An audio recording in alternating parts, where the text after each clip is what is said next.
I ovoga proljeća krenula je akcija Zagrebačke banke i najslušanijeg Zagrebačkog radija za ljepši grad zato što volimo Zagreb.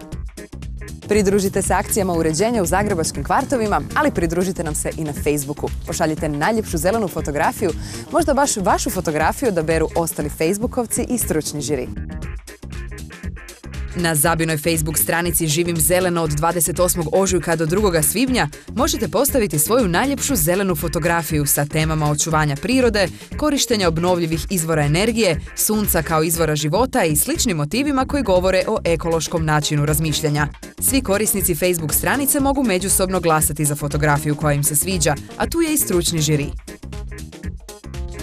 Ukupno 5 tjedana natječaja, svakoga se tjedna bira 10 fotografija. Njih 5 sa najviše glasova publike i 5 najkreativnijih po mišljenju žirija. Među tih 10 fotografija žiri pregledava 5 dobitnih u pojedinom krugu glasovanja, a najbolji umjetnici kamere dobivaju 3 novčane nagrade na Visa Avenue Mall kartici te 2 Zabina zelena poklon paketa.